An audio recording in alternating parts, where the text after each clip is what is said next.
দেশ এবং জাতির এই ক্রান্তি লগ্নে ইসলাম ও ইসলাম বিরোধীদের এই মুখোমুখি অবস্থায় হক এবং বাতিলের, জালিম এবং মজলুমের, আলো এবং অন্ধকারের এই মুখোমুখি অবস্থায় আমরা হকের পক্ষে, মজলুমদের পক্ষে, দ্বীনের পক্ষে, দেশের পক্ষে অবস্থান গ্রহণ করেছি। রব্বুল আলামিন আমাদেরকে এই তৌফিক দিয়েছেন, এই জন্য বলি আলহামদুলিল্লাহ। বাংলাদেশের রাজধানীর অতি সন্নিকটে, বলা যায় প্রবেশ পথে আজকে আমাদের এই জমায়েত। বাংলাদেশ তো সেই দেশ,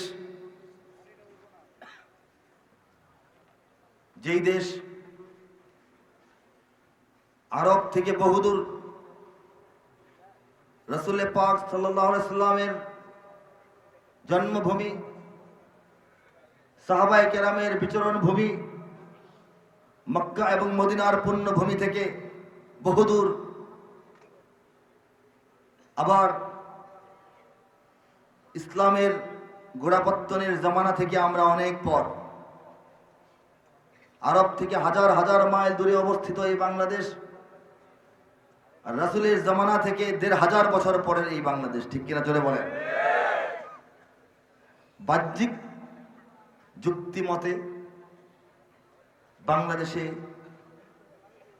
ইসলাম ভালোভাবে পৌঁছারই কথা ছিল না। এর উপর এই বাংলাদেশের চতুর্দিকে কোনো মুসলিম দেশের সীমান্ত নাই। ঠিক কিনা বলেন? তিন দিকে ব্রাহ্মণ্যবাদী ভারত, আধিপত্যবাদী ভারত, আর এক কোনায় আছে মিয়ানমার, যারা আরো বেশি দুষ্ট। ঠিক কিনা বলেন? ইসলাম বিদ্বেষ, মুসলিম বিদ্বেষ তাদের জাতীয় চেতনা। এরকম দেশগুলোর মাঝখানে তাওহীদের পতাকা নিয়ে প্রায় ২০ কোটি মুসলমান আমরা অতন্দ্র প্রহরীর মতো সমুদ্রের পাড়ে জেগে আছি। ঠিক কিনা? আওয়াজ দিয়ে বলেন। এটা কি করে সম্ভব হলো? একটি বাংলাদেশ, তুমি জাগ্রত জনতার, সারা বিশ্বের বিস্ময়, তুমি আমার অহংকার, একটি সঙ্গীত আপনারা শুনেছেন। বাংলাদেশ সারা বিশ্বের কাছে বিস্ময় কেন? ৯ মাসে স্বাধীন হয়েছে, শুধু এই জন্যে নয়। ক্রিকেট খেলায় ভালো ফলাফল করেছে, শুধু এই জন্যে নয়।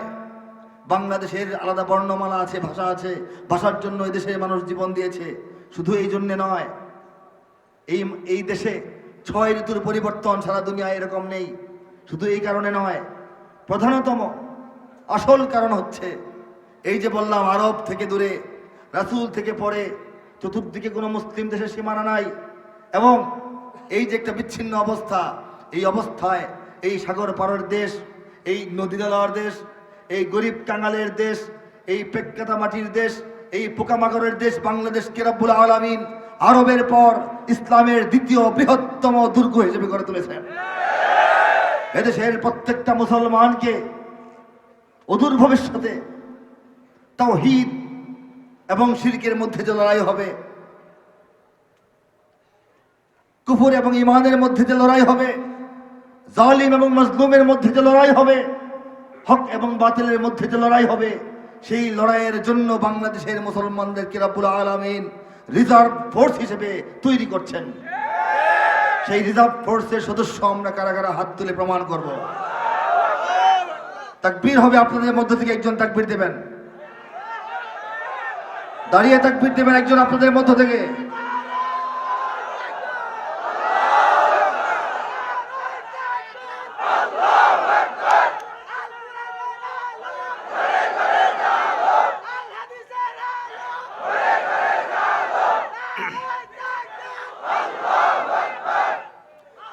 নারে তাকবীর, আল্লাহু আকবার। দুনিয়ার মুসলিম এক হও, এক হও। ইসলামের শত্রুরা হুঁশিয়ার, সাবধান, এগুলি হচ্ছে বাংলাদেশের জাতীয় স্লোগান। আমাদের জবান থেকে এইসব স্লোগান মুছে দেওয়ার জন্য 50 বছর যাবৎ নানা রূপে নানা কৌশলে চেষ্টা করা হচ্ছে। বাংলাদেশের জন্ম লগ্ন থেকে আজকে পর্যন্ত অসংখ্য বিদেশি এনজিও, বিধর্মী মিশনারি এবং সংস্থা ইসলাম ও মুসলমানিত্বের বিরুদ্ধে এই জমিনে কাজ করছে। অসংখ্য মিডিয়া, প্রায় 95% মিডিয়া এদেশের জমিনে তাদের সংবাদে, তাদের প্রতিবেদনে, তাদের নাটকে, তাদের চলচ্চিত্রে, তাদের আলোচনায়, তাদের টকশোতে, তাদের লেখায়, তাদের কথায়, তাদের ভাষায়, তাদের বিজ্ঞাপনে ইসলামকে ডুবিয়ে দেওয়ার, ইসলামকে নিশ্চিহ্ন করার, ইসলামকে পরাজিত শক্তিতে রূপান্তরিত করার চেষ্টা চালিয়ে যাচ্ছে। এদেশের সুবিধাপ্রাপ্ত, পুরস্কারপ্রাপ্ত, সম্মানপ্রাপ্ত, মর্যাদাপ্রাপ্ত সমস্ত কবি, শিল্পী, লেখক, সাহিত্যিক, বুদ্ধিজীবী, অধ্যাপকেরা তাদের ছড়ায়, কবিতায়, গল্পে, উপন্যাসে, লেখায়, কথায়, ভাষায়, বক্তব্যে, ক্লাস গ্রহণে এবং তাদের বইয়ে এবং বইমেলায় ইসলামের বিরুদ্ধাচরণ করে চলেছে। কিন্তু ইউরিদুনা লিইউতফিউ নূরাল্লাহি বিআফওয়াহিহিম আল্লাহু মুতিম্মু নূরিহি ওয়ালাউ কারিহাল কাফিরুন। কুরআনুল কারীমে সুস্পষ্ট ভাষায় এই সত্য কথাটি আল্লাহ পাক বলেছেন। তারা চায় আল্লাহর বাতিকে ফু দিয়ে নিভাই দিতে, কিন্তু আল্লাহ চান তার বাতিকে পূর্ণাঙ্গ রূপে প্রজ্বলিত করতে, আর সেই প্রজ্বলিত করার কাজে বাংলাদেশে আমাদেরকে রব্বুল আলামিন নিয়োজিত করেছেন। চিৎকার করে বলেন ঠিক কিনা? ওরা চায় কিন্তু সফল হবে না। ওয়া মাকারু ওয়া মাকার আল্লাহ, তারা তাদের মতো চেষ্টা করেছে, আল্লাহ তার নিজের পরিকল্পনা মতো, তাকবিনী ফায়সালা মতো তার কৌশল চালিয়ে গেছেন। কি কৌশল? বাংলাদেশে এত এত মাহফিল হয়েছে যে বাংলাদেশের জমিন থেকে যাত্রা, হাউজি, নাচ, গান উঠে গেছে। বাংলাদেশে এত এত ইসলামী সাংস্কৃতিক কার্যক্রম চলেছে গত 20 বছর ধরে যে মানুষের মোবাইলে, মানুষের গাড়িতে, মানুষের বাড়িতে সব জায়গায় ইসলামী সংস্কৃতির এখন বিকাশ হয়ে গেছে। এবং বাংলাদেশে আরো নীরব বিপ্লব ঘটেছে একটি, এত বেশি মহিলা মাদ্রাসার একটি বিপ্লব ঘটে গেছে যে বাংলাদেশের লক্ষ লক্ষ অগণিত মা বোনেরা এখন হাফেজ এবং আলেম হয়ে গেছে। ঠিক কিনা জোরে বলেন? তারা তাদের মতো চেষ্টা করেছে, রাব্বুল আলামিন তার মতো নিজের পরিকল্পনা এবং কৌশল এগিয়ে নিয়ে গেছেন। ঠিক কিনা বলেন? এরপর দেখেন যে ঢাকার কথা বললাম, এই ঢাকা মূলত মুসলমানদের রাজধানী। মূলত মুসলমানদের রাজধানী। বঙ্গ যখন ভঙ্গ হয় ব্রিটিশ আমলে, তখন পশ্চিমবঙ্গ হিন্দু অধ্যুষিত হিন্দুত্ববাদী এলাকা হিসেবে ভারতভুক্ত ছিল, আর এই বঙ্গকে পূর্ববঙ্গে ভাগ করা হয়েছিল মুসলমানদের অঞ্চল হিসেবেই। আর এ কারণেই যখন দুইটা রাষ্ট্র কায়েম হয়, ভারত পাকিস্তান, বাংলাদেশ পাকিস্তান ভুক্ত হয়েছিল। সেই পাকিস্তান যখন আমাদের উপর রাজনৈতিক শোষণ, অর্থনৈতিক শোষণ, সাংস্কৃতিক আগ্রাসন চালালো, সেই জালেমদের বিরুদ্ধে বাংলাদেশের মুসলিম মুসলমানরা আরেকটি যুদ্ধ করে আবারও স্বাধীনতা ছিনিয়ে আনলো। ঠিক কিনা ধরে বলে? অনেকে ভেবেছিল বাংলাদেশ স্বাধীন হওয়ার পর বাংলাদেশ একটি ধর্মনিরপেক্ষ রাষ্ট্র হয়ে যাবে, বাংলাদেশ একটি বিধর্মী রাষ্ট্র হয়ে যাবে, কিন্তু হয়ে যায় নাই। বাংলাদেশ বর্তমানে বিশ্বের বুকে সবচাইতে মজবুত ইমানওয়ালা, সবচাইতে উন্নত, সবচাইতে অগ্রগামী, সবচাইতে জজবাওয়ালা, সবচাইতে আদবওয়ালা, সবচাইতে ইমানওয়ালা মুসলিম রাষ্ট্র হিসেবে অধিষ্ঠিত আছে। ঠিক কিনা জোরে বলেন? এই ঢাকার হাইকোর্ট, এই ঢাকার জজ কোর্ট, এই ঢাকার সুপ্রিম কোর্ট, এই ঢাকার বঙ্গভবন, এই ঢাকা বিশ্ববিদ্যালয়ের উপরে দেখবেন মুসলমানদের ডিজাইনে, মসজিদের ডিজাইনে গম্বুজ করা আছে। দেখেছেন কিনা আপনারা বলেন? না দেখলে সার্চ দিয়ে দেখবেন আমাদের বঙ্গভবনের উপরে মসজিদের ডিজাইন, হাইকোর্টের উপরে মসজিদের ডিজাইন। হ্যাঁ, সুপ্রিম কোর্ট দেখলে মনে হয় এটা জাতীয় মসজিদ। কেন হলো? এখন যদি একটা ভবন করা হয় সুপ্রিম কোর্টের, এরকম করা হবে? বরং এরকম কেন আছে এটাই তো সহ্য হয় না, যে কারণে মূর্তি বসানো হয় সামনে আরেকটা। ছবি তুললে যাতে মসজিদের মতো না দেখা যায়, সামনে একটা মূর্তিও দেখা যায়। এই পরিকল্পনা করেছিল কিনা বলেন? ঢাকার প্রবেশ পথে লালনের মূর্তি বসানোর চক্রান্ত হয়েছিল। ঠিক কিনা বলেন? বিমানবন্দর দিয়ে মানুষ ঢুকবে, সারা দুনিয়ার মানুষ ঢুকিয়ে দেখবে লালন শাহের মূর্তি। সেই ষড়যন্ত্র ব্যর্থ করা হয়েছে। কাজেই অতন্ত্র প্রহরী হয়ে থাকতে হবে, আত্মপরিচয় জানতে হবে। বাংলাদেশ মুসলমানদের দেশ, ঢাকা মুসলমানদের রাজধানী আরো 500-600 বছর আগে থেকে। কাজেই এই যে ফ্লেভার, এই যে রূপ, এই যে গন্ধ, এই যে ডিজাইন, এটাকে পরিবর্তন করার চক্রান্ত যারাই করুক তারা এই বাংলার জমিনে ব্যর্থ হবে। ব্যর্থ হওয়া ছাড়া তাদের কপালে আর কিছু নাই। এদেশে আল্লাহু আকবারের সুরে সূর্য ওঠে, এদেশে আল্লাহু আকবারের সুরে সূর্য ডোবে, এদেশে আল্লাহু আকবারের সুরে সূর্য ওঠে, এদেশে আল্লাহু আকবারের সুরে সূর্য ডোবে। এদেশের মাল্লা মাঝি কিষান মজুর সবার ঠোঁটে শোনো রে লা ইলাহা ইল্লাল্লাহর জিকির ওঠে। এদেশের মাল্লা মাঝি কিষান মজুর সবার ঠোঁটে শোনো রে লা ইলাহা ইল্লাল্লাহর জিকির ওঠে। ইমানের তপ্ত আগুন জ্বলছে সবার বুকে বুকে, ইমানের তপ্ত আগুন জ্বলছে সবার বুকে বুকে। সে আগুন দেশ হতে দেশ দেশান্তরেও জ্বালতে হবে। এদেশে আল্লাহু আকবারের সুরে সূর্য ওঠে, এদেশে আল্লাহু আকবারের সুরে সূর্য ডোবে।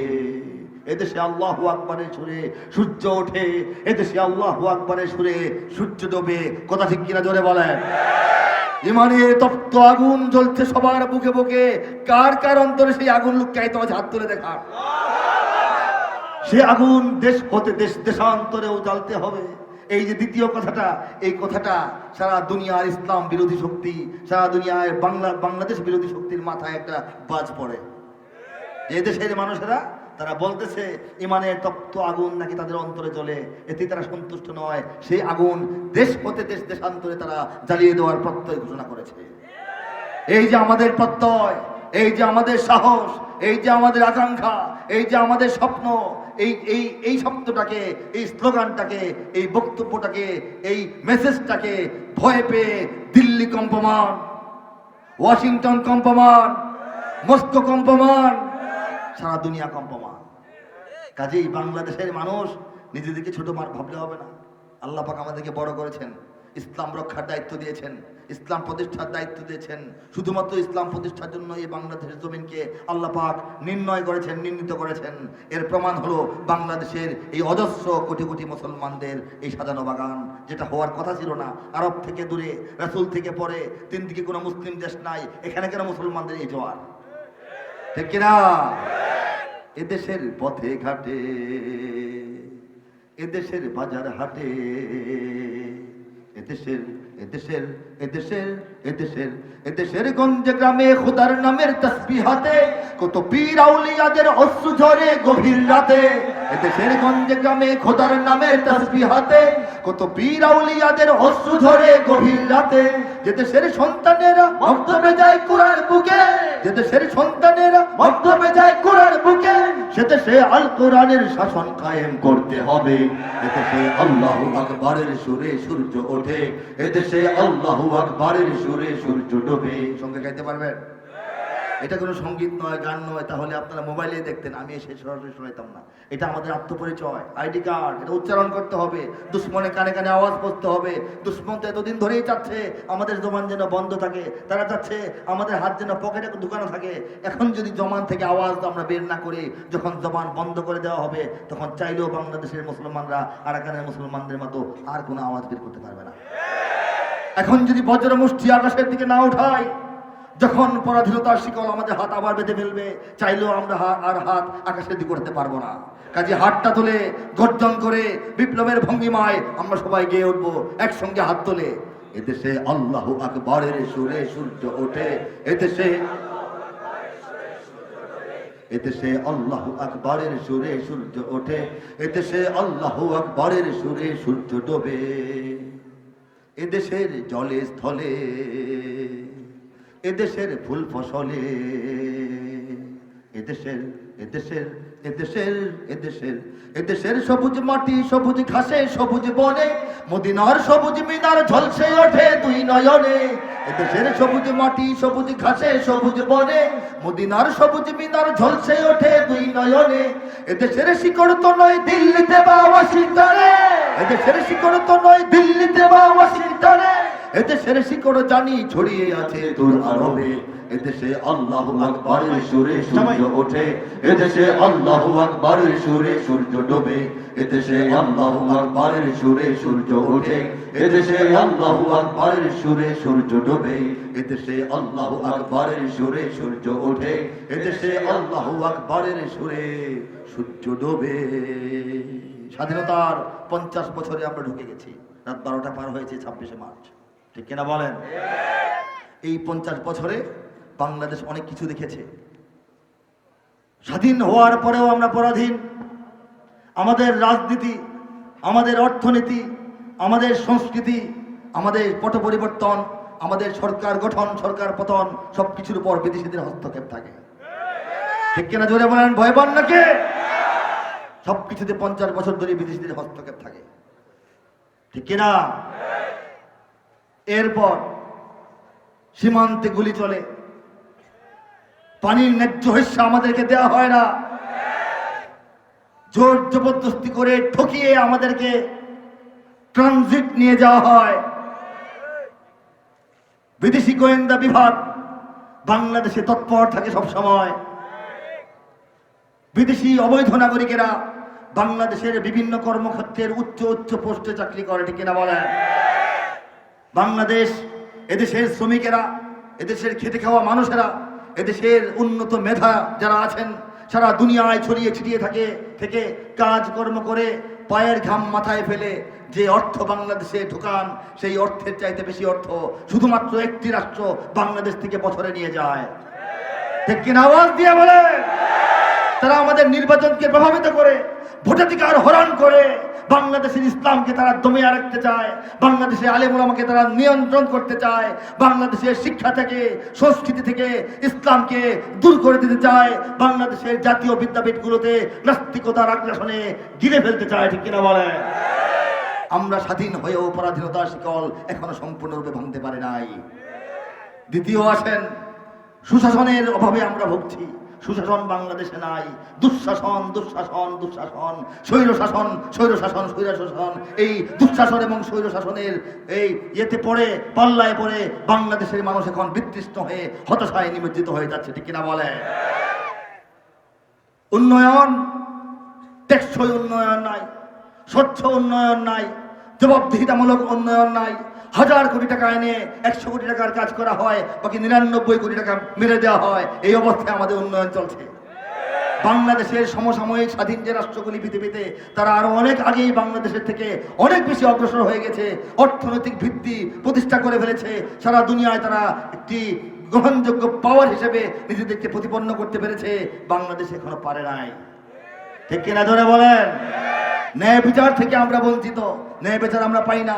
বিচারের বিলম্বিতা, বিচারের দীর্ঘসূত্রিতা এবং এই দলীয় দৃষ্টিকোণ থেকে, আত্মীয়তার দৃষ্টিকোণ থেকে বিচার ব্যবস্থা, প্রতিপক্ষকে ঘায়েল করার জন্য বিচারিক ব্যবস্থা বাংলাদেশেরকে তছনছ করে দিচ্ছে। বাংলাদেশের মানুষ বিচার থেকে বঞ্চিত হচ্ছে, ঠিক কিনা বলেন? গণ অধিকার আমরা পাই না। জনগণের যে অধিকার, নাগরিক অধিকার, সাংবিধানিক অধিকার, সামাজিক অধিকার, রাজনৈতিক অধিকার, অর্থনৈতিক অধিকার, সাংস্কৃতিক অধিকার, ধর্মীয় অধিকার থেকে আমরা বঞ্চিত হয়ে চলেছি 50 বছর ধরে, ঠিক কিনা বলেন? এই যে লাঞ্ছনা, এই যে বঞ্চনা, এইগুলি পার হয়ে 50তম স্বাধীনতা দিবসে আমরা প্রবেশ করেছি। নতুন করে প্রত্যয় নিতে হবে বাংলাদেশের মানুষকে যে জুলুম নির্যাতন আর সহ্য করার সময় নাই। বাংলাদেশটি গড়ে তোলার জন্য ইসলামকে অবলম্বন করতে হবে, তাওহীদকে আবার ডাকতে হবে। ওলামায়ে কেরামের নেতৃত্বে এই জাগরণের জন্য কারা কারা প্রস্তুত আছেন? হাত তুলে তাকবীর দিয়ে প্রমাণ করো। নারায়ে তাকবীর, নারায়ে তাকবীর। দুনিয়ার মুসলিম, দুনিয়ার মুসলিম, ইসলামের শত্রুরা হুঁশিয়ার সাবধান। নারায়ে তাকবীর। বাংলাদেশের সব মানুষের নাম বদলাতে পারে,